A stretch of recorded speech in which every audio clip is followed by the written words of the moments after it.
Hello friends, हमारे yes के education channel में आप सबका स्वागत है। तो लास्ट क्लास में हम लोगों ने देखा था इंट्रोडक्शन टू फिजिक्स। उसमें हम लोगों ने डिस्प्लेसमेंट क्या होता है, डिस्टेंस क्या होता है, उनके यूनिट्स एंड मेजरमेंट क्या होते हैं, और डायमेंशन एनालिसिस जिसको हम हिंदी में विमा बोलते हैं वो क्या होता है। तो डायमेंशन एनालिसिस किसके बेस पे था? डायमेंशन एनालिसिस था फार्मूले के बेस पे और उनके यूनिट्स के बेस पे। तो हम लोगों ने यहां तक कल देखा था। अब आज देखेंगे हम लोग मोशन इन प्लेन। तो हमको मोशन पता है, मोशन क्या होता है, मोशन हम लोगों को पता है। तो मोशन क्या है? जो पोजीशन क्या होती है, चेंज होती है।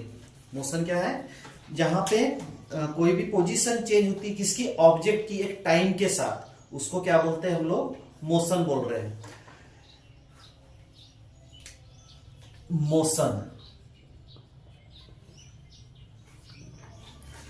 तो मोशन, अब हम लोग मोशन को एक नॉर्मल, इसमें बहुत से चीजें बोल सकते हैं। ट्रैवलिंग बोल सकते हैं, एक जगह से एक ऑब्जेक्ट इनिशियल पॉइंट से फाइनल पॉइंट पे जा रहा है, वो एक मोशन हो गया। मोशन फिर बहुत से टाइप में होते हैं, एक लीनियर में होता है, सर्कुलर में होता है, तो डिपेंड करता है। तो मोशन क्या है? Motion is a change in the position. Motion क्या है?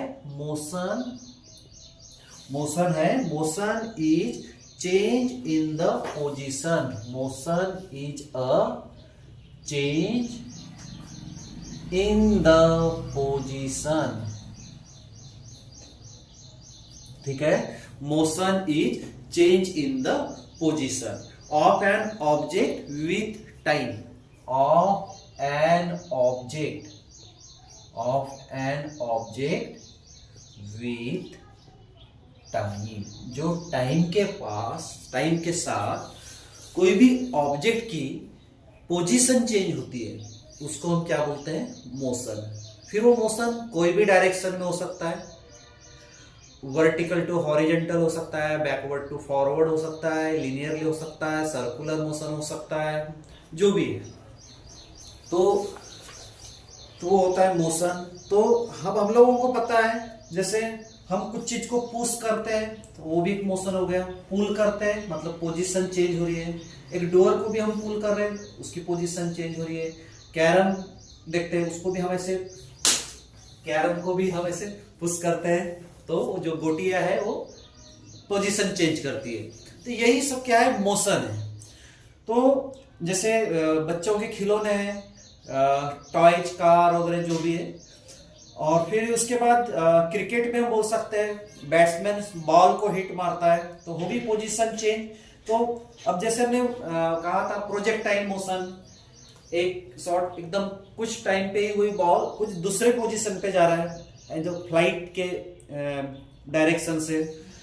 तो ये सब क्या है? मोशन है। तो motion of a cricket ball hit by batsman for a sixer and motion of an aeroplane from one place to another. Aeroplane का भी हम बोल सकते हैं, एक प्लेस से अनदर प्लेस में जा रहा है। तो मोशन क्या है? मोशन स्ट्रेट लाइन में भी हो सकता है। मोशन कहां कहां हो सकता है? मोशन कहां कहां हो सकता है? ऑब्जेक्ट का मोशन कहां कहां हो सकता है? Motion of object can be divided in 3 categories. Motion 3 categories में डिवाइडेड होता है। मोशन डिवाइड होता है 3 कैटेगरी में। Motion divided in 3 categories. Motion divided in 3 categories. Motion divided in 3 categories. अब ये 3 categories क्या है? ये 3 categories है। एक होता है motion along a straight line। क्या होता है? Motion along a straight line। Motion along a straight line। अब ये motion along a straight line क्या होता है? ये होता है रेक्टिलिनियर मोशन। इसी को क्या बोलते हैं? That is rectilinear motion. Rectilinear motion क्या कहते हैं इसको?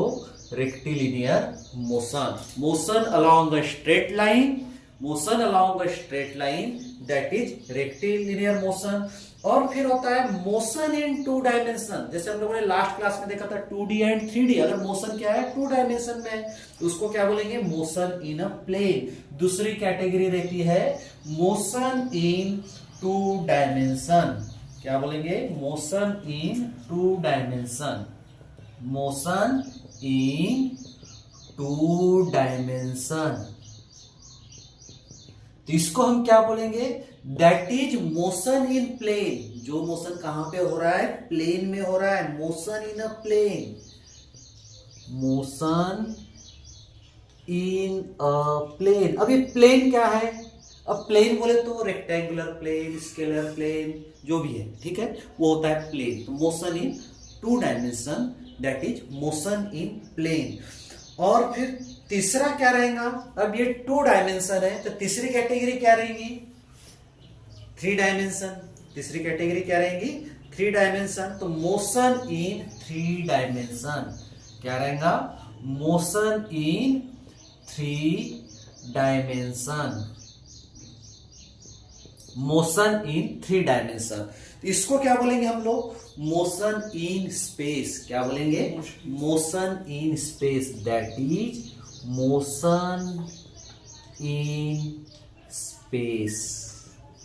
तो देखो ये है मोशन, यहां पे क्या हो रहा है, पोजीशन चेंज हो रही है। किसकी पोजीशन चेंज हो रही है, ऑब्जेक्ट की पोजीशन चेंज हो रही है। किसके साथ हो रही है, टाइम के साथ हो रही है, ठीक है। तो motion divided in 3 categories. 3 categories में हम मोशन को डिवाइड करते हैं। एक रहता है मोशन अलोंग स्ट्रेट लाइन, जिसको हम रेक्टिलिनियर मोशन बोलते हैं। दूसरा होता है मोशन इन 2 डायमेंशन, जिसको हम मोशन इन प्लेन बोलते हैं। अब प्लेन बोले तो रेक्टेंगुलर प्लेन, जो भी है, रेक्टेंगुलर प्लेन, स्क्वायर प्लेन। और फिर मोशन इन 3 डायमेंशन बोले तो मोशन इन स्पेस। तो ये 3 कैटेगरीज में डिवाइड होता है। तो इनके अब एग्जाम्पल बहुत कुछ है, हम लोग बोल सकते हैं। फिर ये डिपेंड करेगा निगेटिव डायरेक्शन में, पॉजिटिव डायरेक्शन में, निगेटिव एक्सिस और पॉजिटिव एक्सिस। तो the distance measure along the line only and we can indicate distance along positive and negative axis as being positive या फिर निगेटिव। तो ये है मोशन। तो फिर अब यहां पे हम लोग आते हैं रेक्टिलिनियर मोशन। तो ये रेक्टिलिनियर मोशन क्या है, ये रेक्टिलिनियर मोशन क्या है, रेक्टिलिनियर मोशन रहता है जब हम ऑब्जेक्ट कंसीडर करते हैं, कोई ऑब्जेक्ट कंसीडर करते हैं अलोंग स्ट्रेट लाइन। मान लो एक स्ट्रेट लाइन है, ये हमने ऑब्जेक्ट रखा है यहाँ पे। अब ये ऑब्जेक्ट को रखा है तो let us assume this line to be along X axis. इसे 2 एक्सिस रहती है, एक्स एक्सिस, वाई एक्सिस। अब यहाँ पे हम इसको देखेंगे, ये जो भी है ऑब्जेक्ट यहाँ से ऐसा ट्रेवल करेगा, मोशन करेगा। मान लो यहाँ पे एक डस्टर रखा है, इसको मैं ऐसा पुश कर दूं, ठीक है, तो ये हो गया रेक्टिलिनियर मोशन। तो अलोंग एक्स एक्सिस, तो let x1 and x2 be the position. अब मान लो ये x1 होगा और ये x2 होगा, ये 2 पोजीशन हो गई। Position vector body at time t1 and t2 हम बोल सकते हैं। मान लो 1 सेकंड में यहाँ पे, 5 सेकंड में यहाँ आ गया, ये क्या हो गया, रेक्टिलिनियर मोशन। फिर यहाँ पे रेक्टिलिनियर मोशन में हम लोगों को पता है क्या आएगा, डिस्प्लेसमेंट आएगा, डिस्टेंस आएगा, पाथ लेंथ आएगा, ये सब चीजें हमको पता है, क्वांटिटी है। फिर उसमें वेलोसिटी भी आएगी, एकदम एक डिस्टेंस में वेलोसिटी भी हो सकता है, एवरेज स्पीड भी हो सकता है, कोई एक ही लाइन में रनिंग भी कर सकता है। तो ये सब क्या है, मोशन है। तो ये मोशन है। फिर यहाँ पे मोशन इनके ग्राफिकल रिप्रेजेंटेशन भी होते हैं। तो डिपेंड करता है वेलोसिटी के लिए, डिस्टेंस के लिए, टाइम के लिए, एक्सेलरेशन के लिए। तो एक्स और वाई एक्सिस पे हम लोग इसको क्या करते हैं, ग्राफिकल रिप्रेजेंट करते हैं। फिर मोशन इन 2 डायमेंशन, या फिर इसी को बोलते हैं motion in plane, motion in a plane. तो ये क्या होता है, रेक्टिलिनियर मोशन हमको पता है जो एक लाइन में ट्रेवल कर रहा है। एक सिंपल लैंग्वेज में क्या बोल सकते हैं, उसको ट्रेवल बोल सकते हैं। एक सिंपल लैंग्वेज में ट्रेवल या फिर straight line. The direction of motion the object was always along one straight line. So now we will consider the motion of an object in 2 dimension, that is along a plane. अब ये 2 dimension क्या है, जहां पे direction of the force acting on an object will not be the same line as its initial velocity. इसका मतलब यहाँ पे एक्स एक्सिस भी आएगा और वाई एक्सिस भी आएगा, इसलिए बोलते हैं इसको 2 डायमेंशन बोलते हैं। तो velocity and acceleration will have different direction. तो for this reason we have to use vector equation. इसके लिए हम यहाँ पे वेक्टर इक्वेशन यूज करते हैं। तो वेरियस फॉर्म में इसकी हम डेफिनेशन बना सकते हैं। तो magnitude of the average velocity and value of average speed will be different as magnitude of displacement need not be equal to path length. तो एग्जाम्पल अब इसका हम बोल सकते हैं मोशन इन टू प्लेन का, अलॉन्ग इन टू डायमेंशन जो है। तो अब इसका एग्जाम्पल हम बोल सकते हैं if a particle travel along a circle. एक पार्टिकल है वो ट्रेवल कर रहा है सर्कल में, ठीक है, और come back to its original position. Simple सी बात है, एक पार्टिकल है सर्कल में कर रहा है, मान लो ये एक सर्कल है और एक पार्टिकल यहां से ऐसे ऐसे कर रहा है, तो एक अपने ओरिजिनल पोजीशन में क्या आएगा, वापस आएगा, क्योंकि वहां रोटेशनल मोशन हो रहा है, सर्कुलर मोशन हो रहा है। तो वहां पे ओरिजिनल पोजीशन, तो यहाँ पे डिस्प्लेसमेंट क्या होगा, जीरो होगी। क्यों? बिकॉज वो अपने ओरिजिनल पोजीशन में वापस आ रहा है। But path length will be equal to the circumference of the circle, but path length क्या रहेंगी, वो जीरो नहीं होगी, बट डिस्प्लेसमेंट जीरो होगा।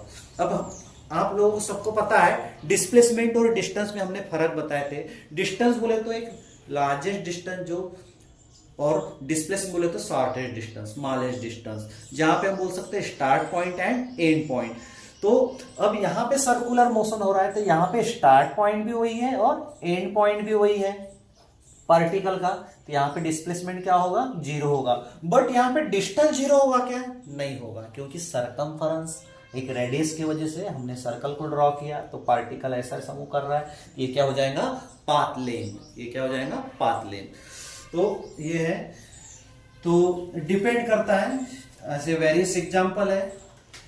तो फिर है मोशन इन थ्री डायमेंशन, तो जिसको हम बोलते हैं motion in space. Motion in three dimension बोले तो मोशन इन स्पेस। तो थ्री डायमेंशन में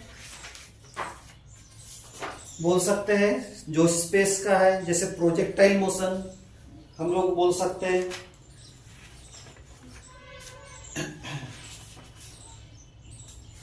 तो ये तीन चीजें, तो motion in along a straight line, motion in two dimension that is motion in plane, and motion in three dimension that is motion in space। तो अब हम देखेंगे यहाँ पे सर्कुलर मोशन, जो बहुत इंपॉर्टेंट टॉपिक है। तो सर्कुलर मोशन और यूनिफॉर्म सर्कुलर मोशन क्या है वो देखते हैं। तो यूनिफॉर्म सर्कुलर मोशन है, सर्कुलर मोशन है, वही है, सेम है।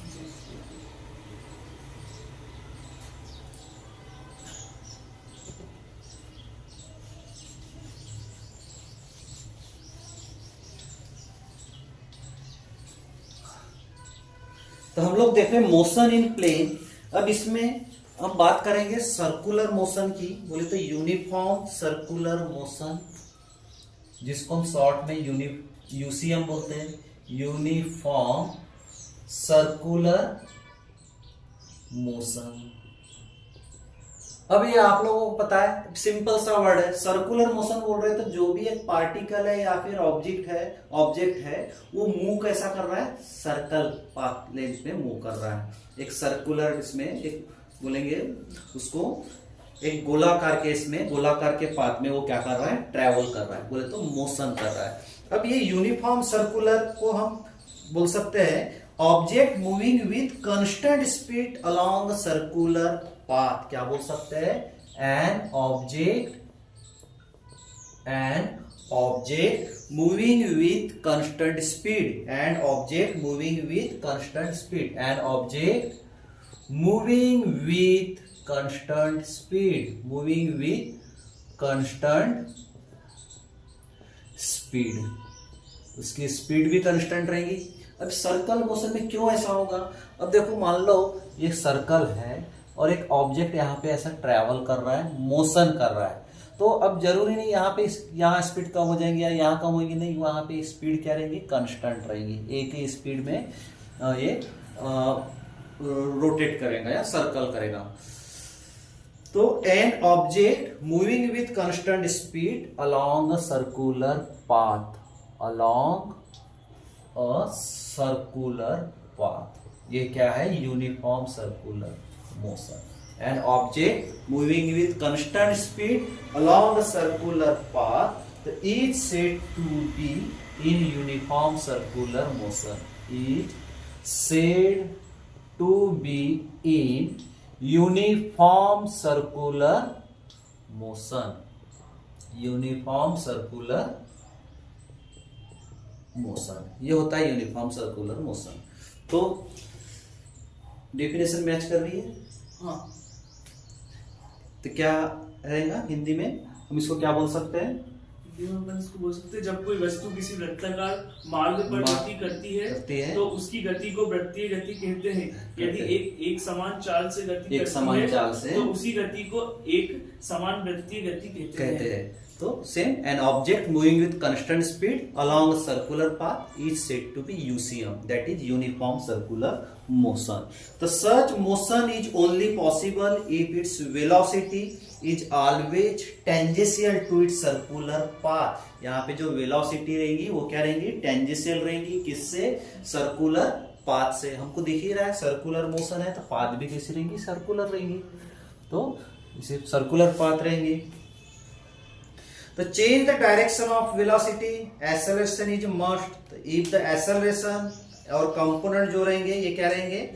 ये always change the speed, speed के साथ ये भी क्या हो गए? चेंज हो गए। ठीक है। तो मैग्नीट्यूड ऑफ वेलोसिटी, तो अब यहां पे जो हम बोल सकते हैं रिक्वायरमेंट, रिक्वायरमेंट क्या क्या रहेंगी? यहां पे रिक्वायरमेंट रहेंगी एक टेंजेंशियल वेलोसिटी, फिर रहेंगी मैग्नीट्यूड, क्या रहना चाहिए? कांस्टेंट रहना चाहिए। और तीसरी रिक्वायरमेंट रहेंगी सेंटर, बिना सेंटर से सर्कल ड्रॉ ही नहीं हो सकता। ठीक है। तो centre of the circular trajectory. तो such an acceleration is called centripetal acceleration. अब ये जो सर्कुलर पाथ में जो हमको एक्सेलरेशन मिल रहा है उसको कौन सा एक्सेलरेशन बोलेंगे? Centripetal acceleration. तो और उसमें जो फोर्स मिल रहा है उसको बोलेंगे सेंट्रीपिटल फोर्स, सेंट्रीपिटल फोर्स। तो सेंट्रीपिटल फोर्स और सेंट्रीफ्यूगल फोर्स, दो टाइप के फोर्स रहते हैं। बट जो सर्कुलर मोशन में जो रहता है फोर्स और सेंट्रीफ्यूगल फोर्स, हाँ वो सेंट्रीपिटल एक्सेलरेशन। हाँ, इसमें जो एक्सेलरेशन रहेगा सर्कुलर पाथ के, इसमें सर्कुलर मोशन में, उसको हम बोलेंगे सेंट्रीपिटल एक्सेलरेशन। तो तब यहां बोल सकते हैं, और जो फोर्स कॉज होगा इसकी वजह से जो फोर्स मिलेगा उसको बोलेंगे सेंट्रीपिटल फोर्स। दो टाइप के फोर्स होते हैं, एक सेंट्रीपिटल फोर्स होता है, एक सेंट्रीफ्यूगल फोर्स होता है। हम आगे में देखेंगे ये दो चीज, सेंट्रीपिटल फोर्स और सेंट्रीफ्यूगल फोर्स क्या है। ठीक है। फिर in order to realise a circular motion, तो दो रिक्वायरमेंट है।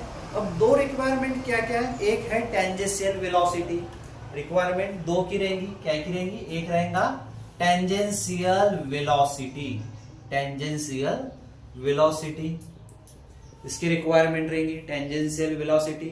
और क्या रहेगा?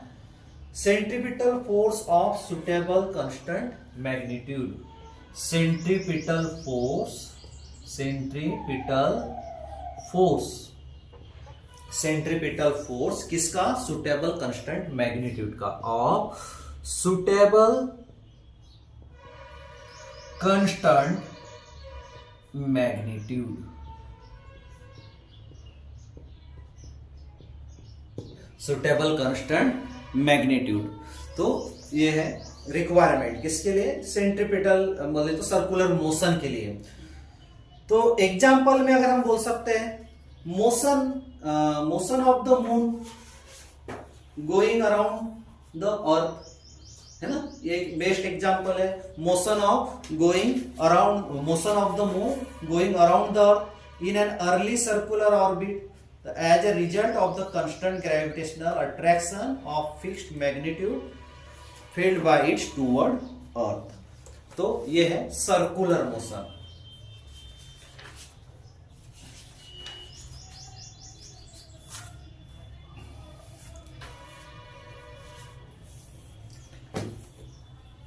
तो सर्कुलर मोशन के बाद अब बहुत सी चीजें इस पे स्टडी चलती रही, तो वहां पे एक चीज हुई लॉज ऑफ मोशन। तो लॉज ऑफ मोशन में डिफरेंट टाइप्स ऑफ क्या है काय के मोशंस के, जैसे भी हमने देखे ही थे। तो what are different types of motion, किसके बेस पे डिफरेंट टाइप्स रहते हैं, और काइनेमेटिकल इक्वेशन क्या है, न्यूटन्स लॉ ऑफ मोशन क्या है, तो Newton's first law, Newton's second law, Newton's third law. और तो उससे भी पहले दो चीज था, जब ऑब्जेक्ट क्या करता है, पोजीशन चेंज करता है। ऑब्जेक्ट क्या करता है, पोजीशन चेंज करता है, तो उसी को हम क्या बोल रहे हैं, मोशन बोल रहे हैं। ये टाइम के साथ जो पोजीशन चेंज हो रही है उसको हम लोग बोल रहे हैं मोशन। तो if an object continuously changes its position it's said to be motion. तो अब यहां पे एक बहुत ही इंपॉर्टेंट वर्ड आ रहा है, मैकेनिक्स। ठीक है, तब यहां पे मैकेनिक्स क्या है, ये ब्रांच है किसकी, फिजिक्स की। Mechanics is the branch of physics, और यहां पे जो हम स्टडी देखेंगे किसकी, मोशन की। यहां पे हम किसकी स्टडी देखेंगे, मोशन की। तो mechanics is the branch of physics that deals with the study of motion. Mechanics क्या है, mechanics is the branch of physics. Mechanics is the branch of physics. Mechanics is the branch of physics which deals with the study of motion, which deals with the study of motion. तो ये है mechanics. ठीक है, अब mechanics में इसमें दो branches में डिवाइड होता है। अब ये मैकेनिक्स दो ब्रांचेस में डिवाइड होता है, तो वो दो ब्रांच क्या होगी, एक रहेंगी काइनेटिक्स और दूसरी रहेंगी काइनेमेटिक्स। ये रीच कर दो ना। मैकेनिक्स अपने आप में चैप्टर भी है ना, हाँ, एक बुक है, सेपरेट बुक है मैकेनिक्स का, एक सब्जेक्ट है मैकेनिक्स, चैप्टर भी है हमारे स्कूल में इसका हाँ, एक चैप्टर भी है, और एक अच्छा अगर इंजीनियरिंग में जाते हैं सिविल मैकेनिक्स, और पूरे इंजीनियरिंग में फर्स्ट ईयर में जाते हैं तो मैकेनिक्स एक सेपरेट सब्जेक्ट है। तो मैकेनिक्स क्या है, mechanics is the branch of physics which deals with the study of motion. तो काइनेटिक्स और काइनेमेटिक्स, तो यहाँ पे मैकेनिक्स के दो ब्रांचेस हैं, तो two branches of mechanics. Mechanics के दो ब्रांचेस हैं, two branches of mechanics, two branches of mechanics. ठीक है, टू ब्रांचेस ऑफ मैकेनिक्स। अब दो ब्रांच कौन कौन से मैकेनिक्स के, एक है काइनेटिक्स और दूसरा है काइनेमेटिक्स, सॉरी स्टैटिक्स और काइनेटिक्स। पहली ब्रांच है स्टैटिक्स, मैंने काइनेमेटिक्स बोल दिया, सॉरी। पहली ब्रांच है स्टैटिक्स और दूसरी है काइनेटिक्स। दूसरी क्या है, काइनेटिक्स। ठीक है, तो ये दो ब्रांच है। तो अब स्टैटिक्स, तो स्टैटिक्स क्या है, जहां पे हम ऑब्जेक्ट रेस्ट पोजीशन में रहेगा। स्टैटिक में जो ऑब्जेक्ट है वो कौन से पोजीशन में रहेगा, रेस्ट पोजीशन में। अब वही रेस्ट पोजीशन को हम बोल सकते हैं equilibrium under the action of balance force. उसको क्या बोल सकते हैं, equilibrium under the action of balance force, वो होता है स्टैटिक्स। चलो वो तो डेफिनेशन पे हम अलग जाते हैं। अब यहां पे देखो, तुम लोग स्टैटिक्स को ही देख रहे हो। अब ये कहां से हो रहा है, स्टैटिक्स। स्टैटिक्स से वर्ड आ रहा है स्टेबल, स्टेबल है ना।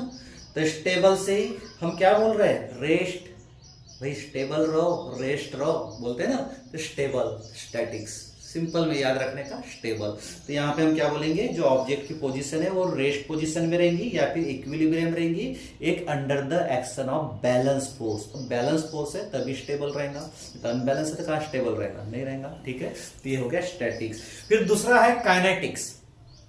तो काइनेटिक्स क्या है, यहां पे एक्चुअल मोशन होगा, which deals with actual motion. यहां पे क्या होगा, which deals with actual motion, which deals with actual motion. यहां पे काइनेटिक्स में एक्चुअल मोशन रहेगा, इसलिए इसको बोलेंगे काइनेटिक्स, और इसको क्या बोलेंगे स्टैटिक्स हो। यहाँ पे ऑब्जेक्ट एट रेस्ट और in equilibrium under the action of balance force, वो हो गया स्टैटिक्स। तब यहाँ पे काइनेटिक्स ये भी दो इसमें डिवाइड होता है। तब ये जो काइनेटिक्स है ये दो इसमें डिवाइड होता है। अब देखो दो इसमें क्या, एक है काइनेमेटिक्स, एक क्या है काइनेमेटिक्स, और दूसरा है डायनामिक्स। ठीक है, दो इसमें इसको डिवाइड करते हैं। काइनेटिक्स को हम काइनेमेटिक्स और डायनामिक्स में डिवाइड करते हैं। तो काइनेमेटिक्स और डायनामिक्स क्या है ये, तो काइनेमेटिक्स में क्या होता है, जो भी मोशन है वो विदाउट देयर कॉज, उनके बहुत से पैरामीटर रहते हैं। जैसे पैरामीटर क्या है, distance, displacement, speed, velocity, acceleration. तो यहां हम बोल सकते हैं इन काइनेमेटिक्स में वी डिस्क्राइब वेरियस मोशन। यहाँ पे हम बहुत से मोशन को डिस्क्राइब कर सकते हैं, बट विदाउट, किसके अलावा, विदाउट डिस्कसिंग देयर कॉज। उनके जो भी कॉज है उसको हम विदाउट, यानी अलग साइड में रख के हम इसको डिस्कस कर सकते हैं काइनेमेटिक्स को। तो वेरियस पैरामीटर इसमें डिस्कस होगी काइनेमेटिक्स में। तब वो वेरियस पैरामीटर कौन कौन से, इसमें आ जाएगा डिस्टेंस गिनना है, डिस्टेंस जो भी है मेजर करना है, जो भी इसका कुछ कॉज नहीं रहेगा। ठीक है, displacement, speed, velocity and acceleration. Displacement, speed, velocity and acceleration. ठीक है, तो ये रहेंगे, ये वेरियस पैरामीटर इसमें हम क्या कर सकते हैं, डिस्कस कर सकते हैं। अब डायनामिक्स में क्या है, तो in dynamics we describe the motion along with its cause. देखो यहां पे जो मोशन है यहां पे विदाउट कॉज, ये दो चीज को ध्यान में रखना है। काइनेमेटिक्स में क्या रहेगा, विदाउट कॉज, और यहां पे क्या रहेगा, विथ कॉज। यहां पे कुछ रीजन रहेगा, यहां नहीं रहेगा। ठीक है, विदाउट और विथ, ये बहुत इंपॉर्टेंट चीज है। तो विदाउट कॉज और विथ कॉज, काइनेमेटिक्स में रहेगा विदाउट कॉज और डायनामिक्स में रहेगा विथ कॉज। तो वेरियस पैरामीटर हम डिस्कस कर सकते हैं काइनेमेटिक्स में, जिसको हम बोलेंगे distance, displacement, speed, velocity, acceleration. और डायनामिक्स में we describe the motion along with its cause. क्या बोल रहे हैं, we describe the motion along, जो हम ये विथ कॉज क्या, मोशन, किसके साथ, motion along with its cause, motion along with its cause. तो अब यहां पे क्या रहेगा, क्या बोल सकते हैं, इसका मतलब काज हो रहा बोल रहे हैं हम, कुछ रीजन बोल रहे हैं, उससे कुछ प्रोड्यूस हो रहा है, इसका मतलब क्या मिल रहा है, ताकत मिल रही है, फोर्स मिल रहा है ना। यहाँ हम बोल सकते हैं उसको, उसी को क्या बोल सकते हैं, फोर्स या फिर टॉर्क। यहाँ पे कौन से पैरामीटर आ गया, फोर्स आ गया, टॉर्क आ गया, ये आ जाएगा फोर्स एंड टॉर्क। तो पैरामीटर डिस्कस इन डायनामिक्स में, इसमें कौन कौन से पैरामीटर को डिस्कस कर, फोर्स, टॉर्क, मोमेंटम, इनको डिस्कस कर सकते हैं, एनर्जी को डिस्कस कर सकते हैं। सिंपल सी बात है, एनर्जी का कॉज रहेगा, फोर्स का भी कॉज रहेगा। हम ताकत लगाएंगे तो कुछ आउटपुट मिलेगा, बट इधर क्या मिलेगा, इधर कुछ नहीं मिलेगा, इधर आउटपुट मिलेगा, इधर नहीं मिलेगा। तो ये है पैरामीटर्स जिसके हम डायनामिक्स में डिस्कस कर सकते हैं। तो पावर भी आ जाएगा इसमें। तो ये है टू ब्रांचेस ऑफ मैकेनिक्स, क्या, स्टैटिक्स और काइनेटिक्स। फिर हम लोगों ने देखे थे मोशन के बारे में बात किए थे, तो फिर से हम एक बार और रिवाइज करते हैं मोशन को। तो इसको इरेज कर दूं, मोशन को हम एक बार और रिवाइज करते हैं। अब देखो यहां पे जो मोशन की चीज आएगी उस पे और 3 पॉइंट लिखते हैं। तो मोशन, अब हमने देखे थे रेक्टिलिनियर मोशन को देखे थे अभी, तो उसी को हम बोल सकते हैं लीनियर मोशन। क्या बोल सकते हैं, लीनियर मोशन। एक रहेगा। अब लीनियर मोशन के बाद हम लोग बोल सकते हैं सर्कुलर मोशन,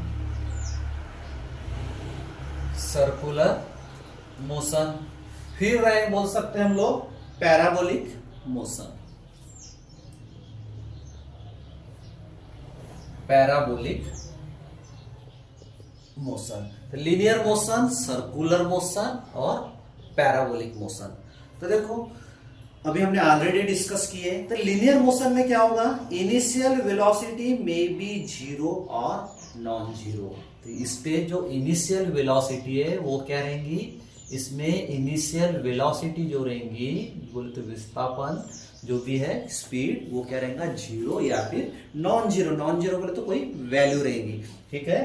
तो यहाँ पे इनिशियल वेलोसिटी में बी जीरो और नॉन जीरो, ठीक है। ये हो जाएगा लीनियर मोशन में। और तो फाइनल वेलोसिटी जीरो, तो स्टार्टिंग फ्रॉम रेस्ट, ठीक है। तो acceleration in any direction will result into linear motion. फिर है सर्कुलर मोशन। अब सर्कुलर मोशन में अगर हम वेलोसिटी की अगर बात करें तो यहां पे अभी हमने कुछ देर पहले बोला था डिस्टेंस कुछ रहेगा बट डिस्प्लेसमेंट जीरो हो जाएगा, ठीक है।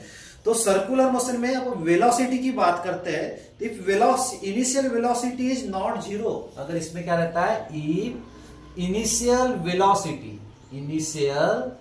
वेलोसिटी इज नॉट जीरो, क्या रहेगा, जीरो नहीं रहेगा। इनिशियल वेलोसिटी यहां क्या रहेगी, जीरो नहीं रहेगी। तो initial velocity not zero and acceleration is throughout perpendicular to the velocity and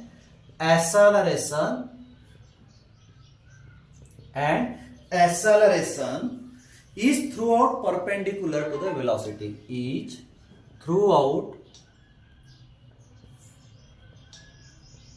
perpendicular, ये क्या रहेगा, perpendicular, through out the perpendicular, किससे, वेलोसिटी से। तो यहां लिख सकते हैं हम परपेंडिकुलर टू द वेलोसिटी, ये रहेगा सर्कुलर मोशन। क्या हो रहा है सर्कुलर मोशन में, if initial velocity not zero तो acceleration is throughout perpendicular to the velocity. तो यहां पे जो इनका रिजल्टेंट रहेगा वो क्या रहेगा, विल बी सर्कुलर। तो इसको बोल सकते हैं the resultant motion will be circular. क्या बोल सकते हैं, the resultant motion will be circular, resultant motion will be circular। तो ये हो गया। फिर आता है पैराबोलिक मोशन। पैराबोलिक मोशन पता है, कल हम लोगों ने प्रोजेक्टाइल मोशन देखे थे, ठीक है, जो इस प्रकार रहता है, ये हो गया पैराबोलिक मोशन, ठीक है। तो अब पैराबोलिक मोशन में क्या रहेगा, इफ एक्सेलरेशन इज कांस्टेंट, क्या रहेगा, एक्सेलरेशन अगर कांस्टेंट है, इसमें हम बोलेंगे if acceleration is constant. Acceleration क्या रहेगा, यहां पे एक स्थिर रहेगा, स्टेबल रहेगा, कांस्टेंट रहेगा, ठीक है। तो एक्सेलरेशन अगर कांस्टेंट है तो and velocity is not in line, और जो वेलोसिटी है वो एक लाइन में नहीं है, and velocity is not in line, ठीक है, velocity is not in line. तो किसके साथ हम क्या बोल रहे हैं, एक्सेलरेशन इज कांस्टेंट, ये भी किसके साथ रहेगा, विद एक्सेलरेशन। किसके साथ रहेगा, विद एक्सेलरेशन, ठीक है। If acceleration is constant and velocity is not in line with acceleration, तो मोशन इज पैराबोलिक। उसको क्या बोलेंगे, मोशन को, द मोशन इज पैराबोलिक, वो मोशन को हम बोल सकते हैं पैराबोलिक मोशन, ठीक है।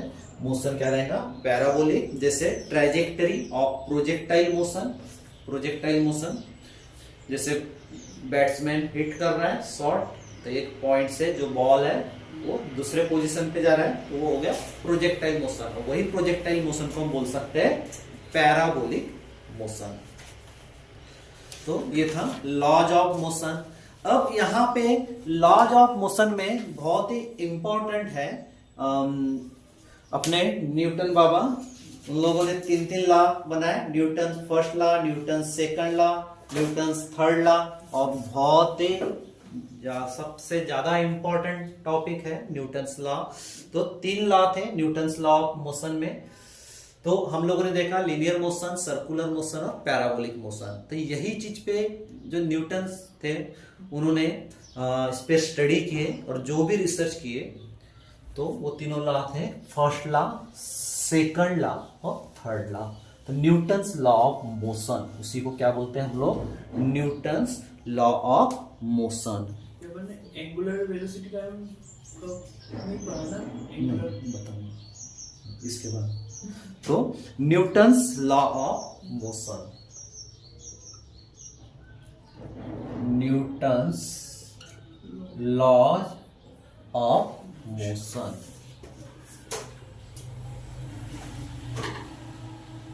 Newton's laws of motion. तो न्यूटन्स लॉज ऑफ मोशन में पहला लॉ है, फर्स्ट लॉ क्या है न्यूटन्स लॉ का, ठीक है। फर्स्ट लॉ क्या रहेगा,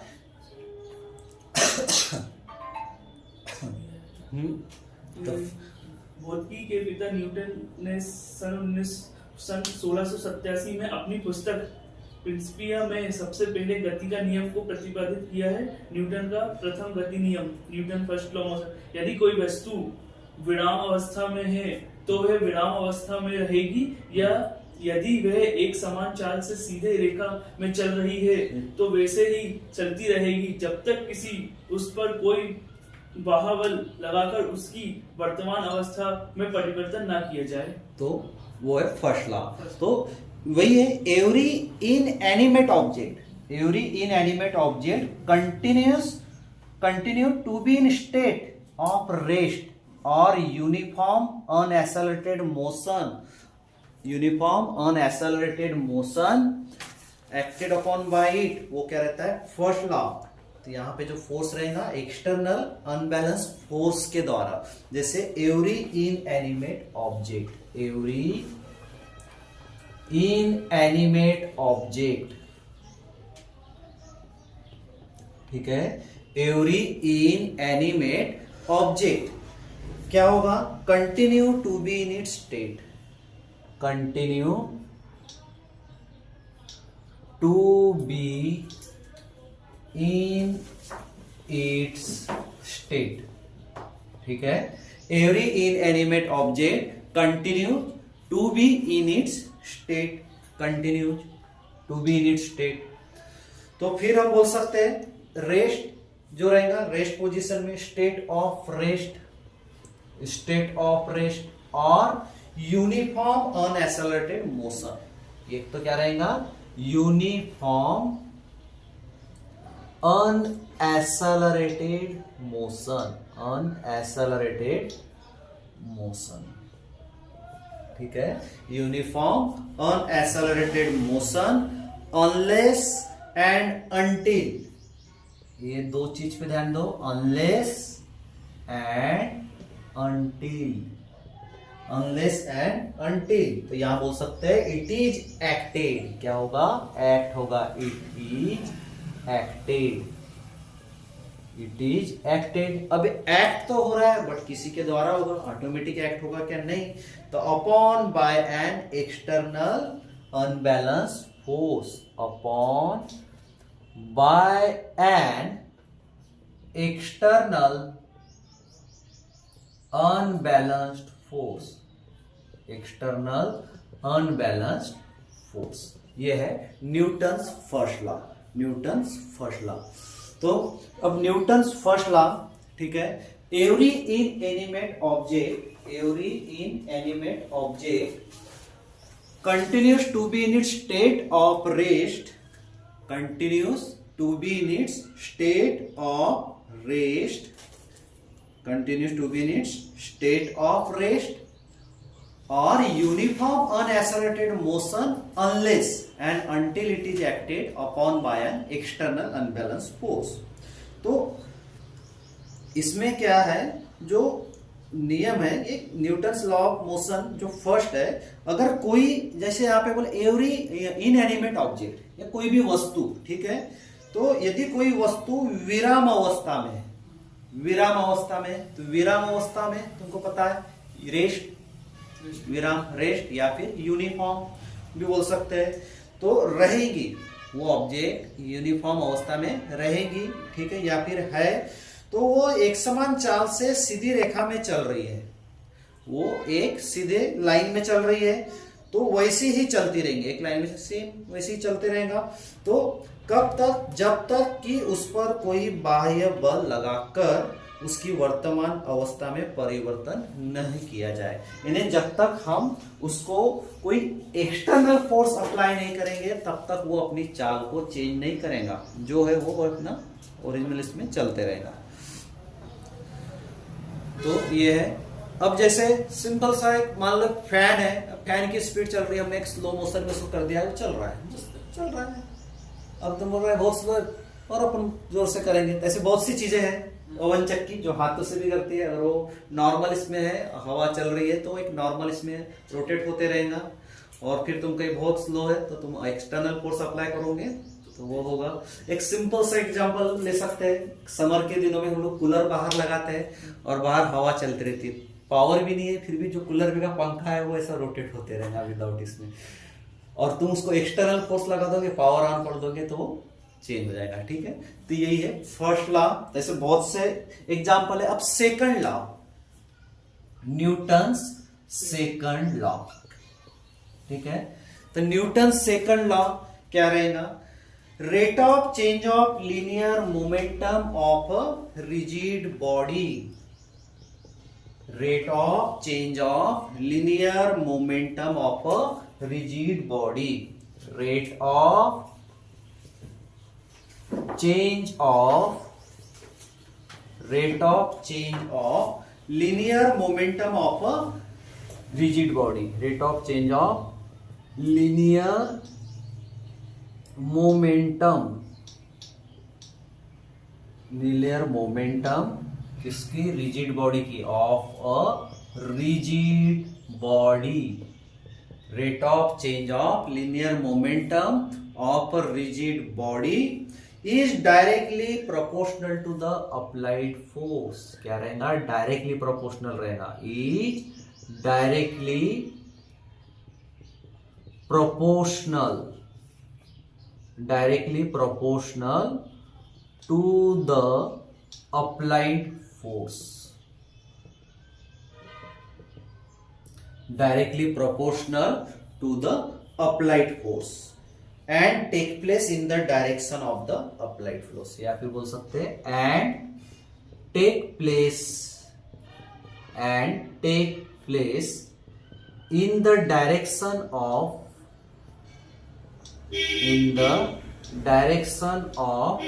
applied force, ठीक है, in the direction of applied force। तो यह है सेकंड लॉ। देखो न्यूटन सेकंड लॉ क्या बोलता है? Rate of change of linear momentum, जो लीनियर मोमेंटम है, ठीक है, rate of change of linear momentum किसका? रिजिड बॉडी का। क्या रहेगा? डायरेक्टली प्रोपोर्शनल रहेगा। क्या रहेगा?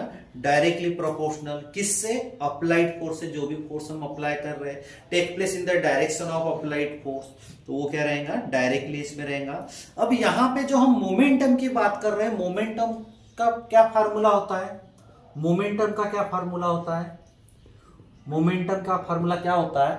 Mass into velocity, mass into velocity, ये होता है मोमेंटम। और इसको हम डिनोट करते हैं पी से, तो यहां बोल सकते हैं P equal to M V, तो ये मास इंटू वेलोसिटी, ये होता है मोमेंटम।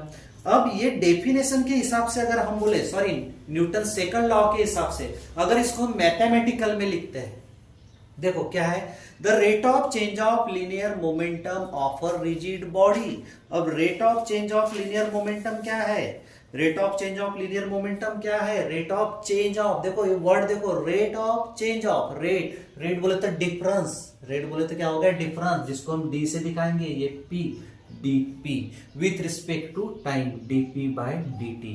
तो ये हो गया rate of change of linear momentum. Momentum किसका? रिजिड बॉडी का। ये क्या रहेगा? डायरेक्टली प्रोपोर्शनल रहेगा। किससे? डायरेक्शन ऑफ अप्लाइड फोर्स से।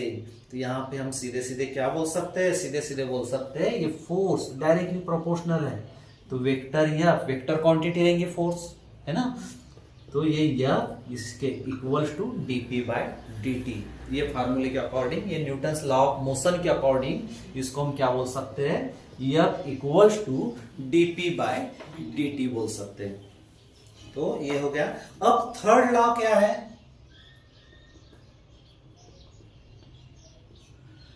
न्यूटन्स थर्ड लॉ बहुत सिंपल है। To every action there is an equal and opposite reaction. ये क्या है? Newton's third law. ये लॉ सबको याद रहता है। टू एवरी एक्शन, अब एक्शन किससे होगा? फोर्स के वजह से होगा। कोई भी एक्शन कैसे होगा? फोर्स के वजह से।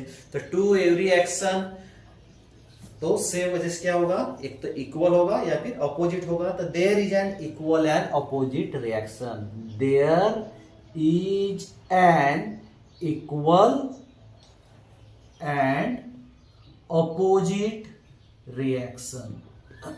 अपोजिट रिएक्शन, ठीक है।